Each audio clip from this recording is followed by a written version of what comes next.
Assalamualaikum warahmatullahi wabarakatuh. Waalaikumsalam warahmatullahi wabarakatuh. Selamat siang semuanya. Gimana kabarnya hari ini? Baik. Perjalanannya gimana nih tadi ke sini? Hujanan, pada kehujanan ya, pada lepek gak? Pakai jas hujan. Pakai jas hujan. Oh iya, bener sih pakai jas hujan. Oke. Alhamdulillah ya, nggak ada yang lepek-lepek banget lah ya. Nggak masuk angin lah ya. Oke. Kayaknya kita kenalan dulu nggak sih? Belum ada yang kenal kayaknya nih ya. Boleh. Oke. Nanti pokoknya kita konsep kenalannya, aku ngenalin diri aku. Terus nanti orang setelah aku nyebut nama orang sebelumnya juga. Jadi kayak misalnya Farsya, terus kamu Farsya Fitra. Nah, kayak gitu. Terus kamu selanjutnya juga gitu. Mulai dari aku dulu ya. Farsya. Farsya Fitra. Farsya Fitra Syifa. Farsya Fitra Syifa Sisi. Farsya Fitra Syifa Sisi Edel. Farsya Fitra Syifa Sisi Edel Adel. Farsya Fitra Syifa Sisi Edel Adel Aurel. Farsya Fitra Syifa Sisi Edel Adel Aurel Fadia. Farsya Fitra Syifa Sisi Edel Adel Aurel Fadia. Oke. Oke, berarti udah kenal semua ya, udah apal ya, semriwing nih kenal lah ya gitu. Nah, sebelumnya ada yang udah pernah ikut konseling belum sih? Belum ada yang pernah ya.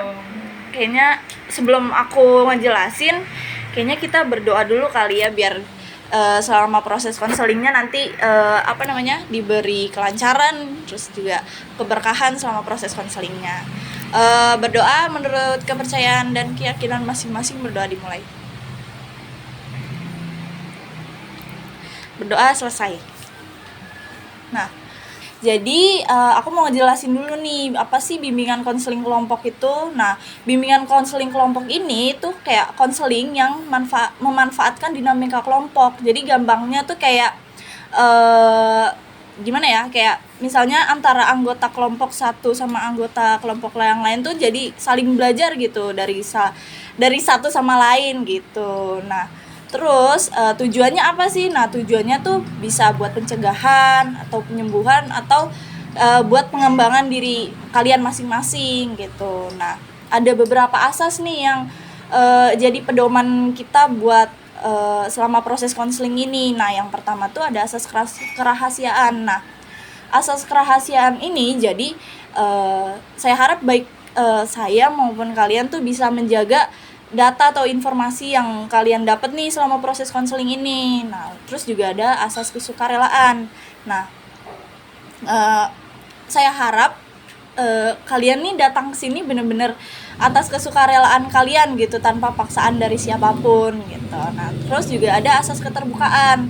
Nah, saya harap kalian tuh bisa terbuka gitu satu sama lain biar mempermudah atau memperlancar berjalannya proses konseling ini. Terus juga yang terakhir ada asas kenormatifan. Nah, saya harap selama proses konseling nanti berjalan, kita semua tuh bisa mematuhi norma-norma yang berlaku gitu, peraturan yang kita buat selama proses konseling ini gitu. Nah, kira-kira dari penjelasan saya nih ada yang mau ditanyakan nggak atau udah paham semua? Sejauh ini sih udah paham sih. Oke. Udah paham ya. Nah, oke, aku lanjut ke janjinya. Jadi saya Farsya Titis Kinanti sebagai konselor dan pemimpin kelompok pada hari ini berjanji bahwa data dan informasi yang saya dapatkan tidak akan saya sebarluaskan ke pihak manapun dengan alasan apapun. Jadi kalian semua bisa mempercayakan semuanya ke saya dan ke anggota kelompok yang lain ya. Nah, dari penjelasan aku tadi, kira-kira berapa sih tingkat kepercayaan kalian antara satu sama lain sama aku juga gitu? Dari Vita dulu mungkin. Persen ya? Iya, 1 sampai 10. 8. 8. Sama 8. 8. 9,5. 9. Alhamdulillah berarti udah percaya semua ya. Nah, kalian tahu nggak sih kira-kira topik apa yang bakal kita bahas kali ini? Belum ada yang tahu ya. Kayaknya biar lebih rileks nih sebelum masuk ke topik pembahasannya, kita ice breaking dulu kali ya. Boleh. Jadi aku punya gamesnya tuh 3, 6, 9, boom. Nah, jadi nanti kita tuh bakal nyebutin angka secara berurutan, tapi setiap yang ada angka 3, 6 sama 9-nya kayak misalnya 3, 6, 9, 13, 16, 19, 29 gitu-gitu, itu diganti dengan kata-kata boom gitu. Paham kan? Paham. Oke. Kita mulai dari Aurel dulu kali ya. Oke, kita mulai ya. Ya. Oke. 1, 2, Boom. 4, 5. boom, 7, 8, boom, 11. 12, Boom. 14. 15, boom, 17, 18. Boom. 20, 21.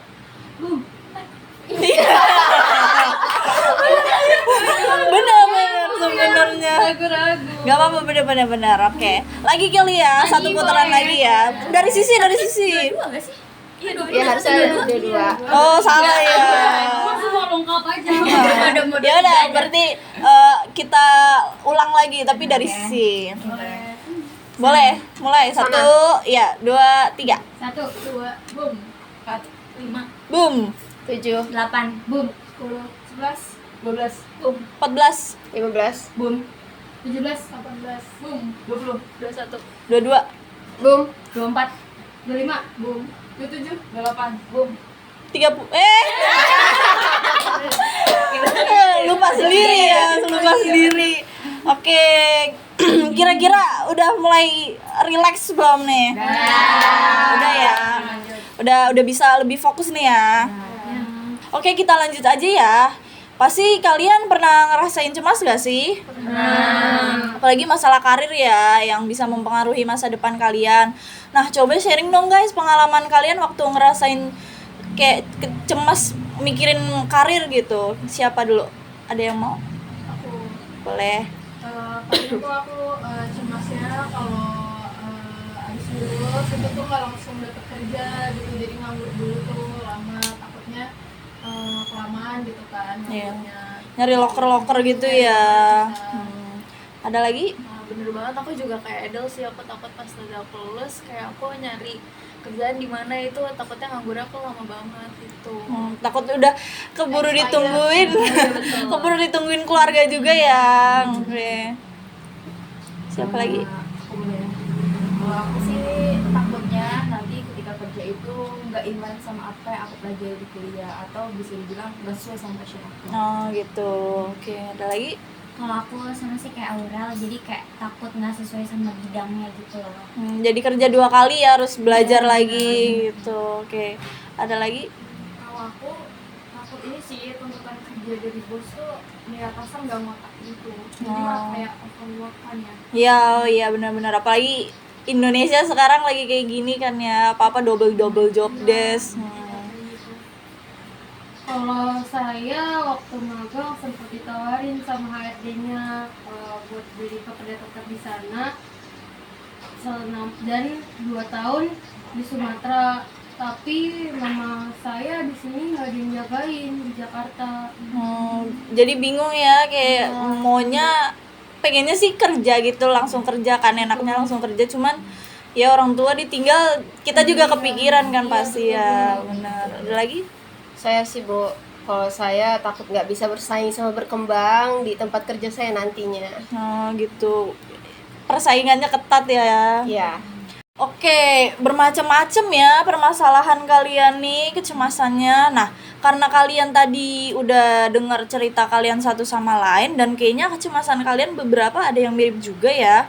Nah, menurut kalian nih, permasalahan siapa nih yang kira-kira paling urgent, yang kayaknya harus lebih dulu kita bahas gitu?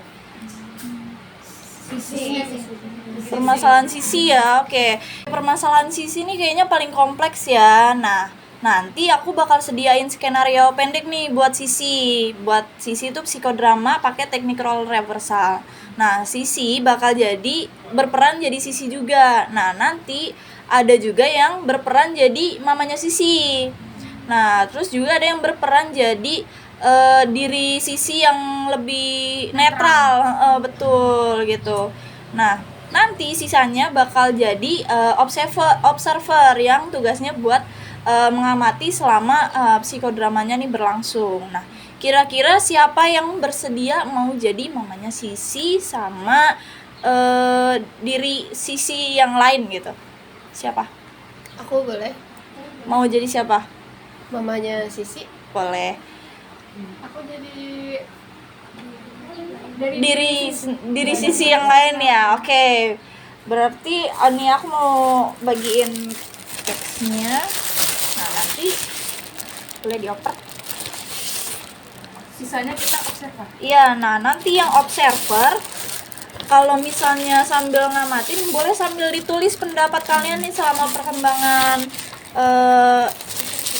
masalahnya si Sisi ini selama psikodrama. Berarti sisanya observer ya. Oke, boleh dibaca-baca dulu skripnya.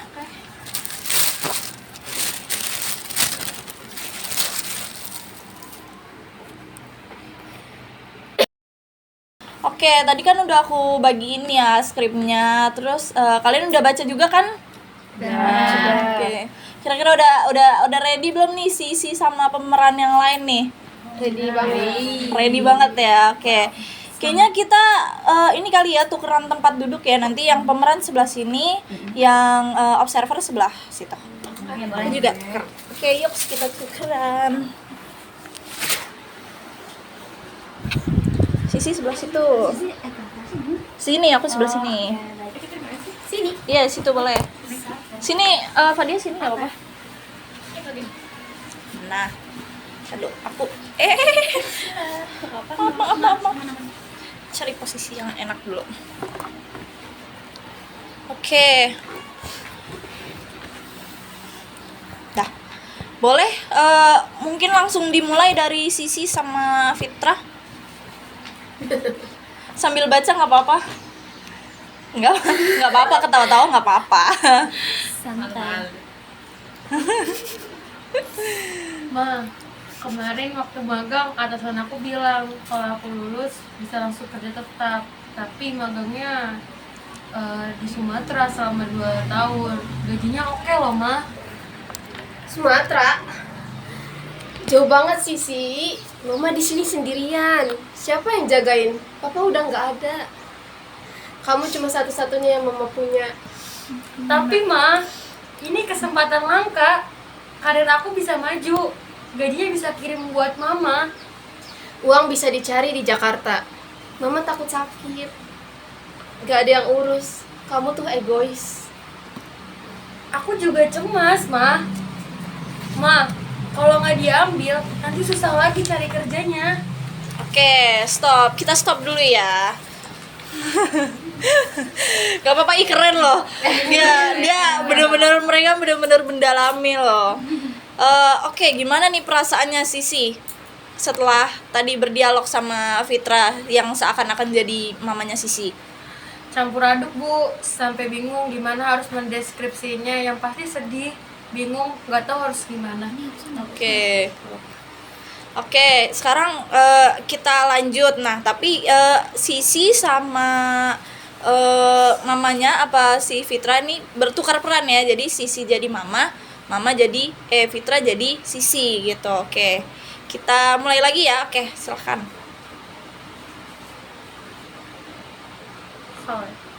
Sumatera jauh, Mama sendirian. Gimana ya? Ma, ini kesempatan karir aku. Aku bisa kirim uang sebulanan lebih dari cukup. Mama takut sendirian. Sejak Papa pergi, kamu yang nemenin. Kalau kamu pergi, Mama gimana? Oke, bagus. Kita pause dulu. Nah, dari tukeran peran tadi, menurut Sisi apa sih yang Sisi sadarin sebagai posisi mama Sisi gitu? Mamanya juga pasti bimbang melepas anak semata wayangnya buat pergi jauh di Sumatera, terus juga khawatir pastinya dan cemas. Oke. sekarang kita masuk Adele ya. Adele jadi diri Sisi yang yang netral gitu. Nah, Sisi balik jadi diri Sisi sendiri gitu.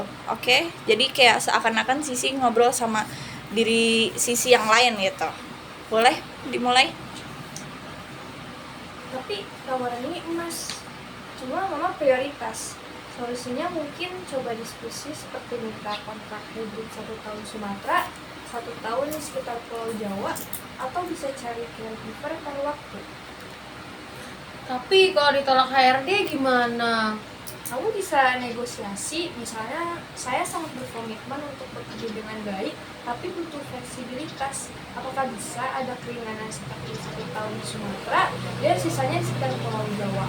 Kamu punya skill yang sesuai sama kriteria mereka mau kamu. Berarti aku harus yakin ya sama diriku sendiri. Semisal dia ACC sama perusahaan tapi mama tetap nggak memperbolehkan, gimana? Kamu bisa ngeyakinin mama kalau kamu bisa menghubungi beliau setiap di waktu luang untuk sekedar kasih kabar. Bener juga, ide yang bagus. Kita harus manfaatin teknologi yang udah berkembang pesat sekarang ini. Oke, cut dulu ya. Bagus loh. Observer, menurut kalian gimana nih sejauh ini perkembangan masalahnya si Sisi? Coba silahkan berpendapat dari siapa dulu? Kalau menurut aku perkembangan masalah Sisi ini udah bagus banget. Jadi tuh Sisi paham gitu akar ketakutan mama, yaitu kesepian pas tadi tinggal sama papa. Jadi Sisi tuh bukan sekedar egois, ini juga membuka empati Sisi untuk mengurangi konflik emosional. Terus juga tadi Adele udah kasih solusi seperti negosiasi hybrid. Jadi itu juga bikin Sisi tuh lebih percaya diri. Secara keseluruhan dari frustrasi campur aduk ini, jadi sadar ada win-win solution buat Sisi. Oke. Siapa selanjutnya? Boleh deh aku sebagai observer juga tuh merasa kalau ini udah lumayan maju tapi belum tuntas, karena Sisi tuh sadar perasaan mama dan mulai ada negosiasi ide, tapi belum ungkap kecemasannya sendiri soal karirnya di masa depan atau adanya gagal nego. Oke. Boleh? Kalau aku cukup progresif, tapi masih ada ketergantungan mama sama Sisi sebagai one and only-nya gitu. Kalau dari aku perkembangannya sendiri tuh udah solid ya, dari identifikasi emosi, terus juga ke insight empati, terus sampai ke dapet solusi yang konkret lagi. Nah, perkembangannya sendiri ini udah oke banget ya, dari sisi yang stuck sampai bisa ke action yang oriented. Oke, bagus nih observernya benar-benar memperhatikan dengan baik. Benar ya semua pendapat observer ini bahwa perkembangan Sisi ini udah kelihatan signifikan dan kelihatan ya win-win solutionnya. Tapi emang masih belum ada batasan antara kehidupan sehari-hari Sisi sama mama yang kewajibannya yang harus dilaporkan sama Sisi. Oke, kalau gitu kita lanjut lagi ya sampai tuntas. Mungkin sekarang double reversal antara Sisi Adele Adele sama Fitra sebagai mama ngomong ke Sisi. Boleh dimulai? Sekarang coba kamu ungkapin pendapatmu dan yakinkan mamamu. Ma, aku akan terima tawarannya, tapi akan bernegosiasi sama pihak perusahaan untuk 1 tahun di Sumatera dan 1 tahun di sekitar Pulau Jawa.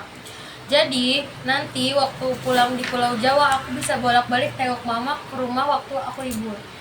Sisi, mama dukung karir kamu kalau rencana kamu kayak gitu. Mama juga sadar kalau kita perlu memenuhi kebutuhan kehidupan sehari-hari kita. Ambil tawarannya, tapi jangan lupa negosiasi.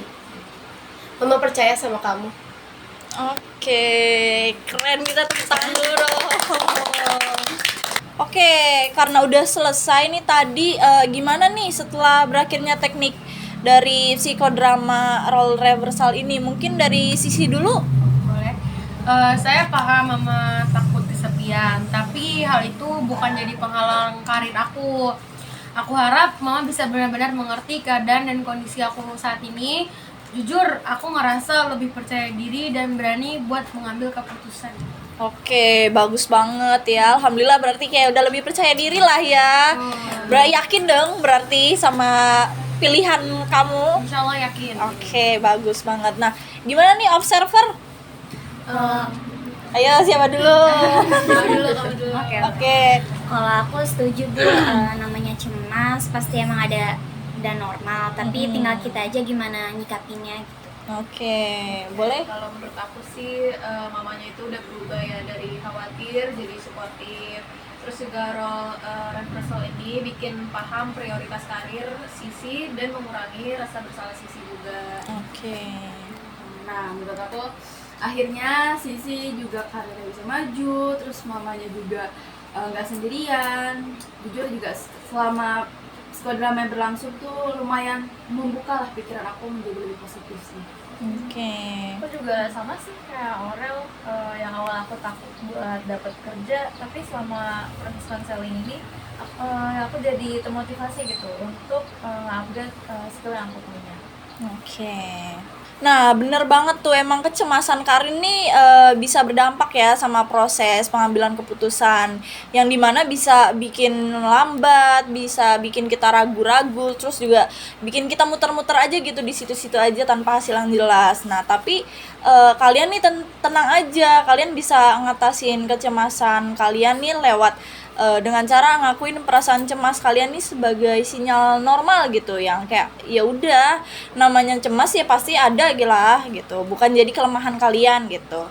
Terus juga kecemasan kalian tuh bisa dijadiin motivasi kayak yang tadi Fadia bilang, yang dimana malah buat jadi dorongan diri gitu buat nge-upgrade skill kalian jadi lebih baik. Nah, kalian yakin aja gitu sama cara kayak gini tuh, biar kecemasan kalian bisa berubah jadi dorongan karir kalian biar lebih sukses. Nah, setelah kalian lewatin proses konseling ini nih, skala kecemasan kalian dari 1 sampai 10 kira-kira berapa? Siapa dulu? Mungkin dari 2, berarti udah nggak cemas ya, nggak ada cemas tapi sedikit aja ya. Sudah lebih percaya diri lah. Oke. 2. Dari saya 2. 2, 1, 2 juga. 2, 3. Oke. Nah, berarti udah lebih baik semua ya. Oke. Aku harap nih proses konseling kita pada hari ini bisa berdampak baik lah ya buat kalian. Terus juga bisa jadi salah satu batu loncatan kalian nih buat lebih sukses di masa depan.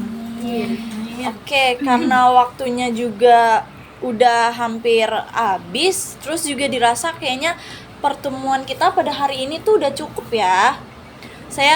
Aku benar-benar ngucapin terima kasih banyak nih buat kalian semuanya atas kehadiran kalian, ketersediaan kalian, karena udah mau melakukan konseling pada hari ini. Terima kasih semuanya. Oke, konseling hari ini aku tutup. Wassalamualaikum warahmatullahi wabarakatuh. Waalaikumsalam warahmatullahi wabarakatuh.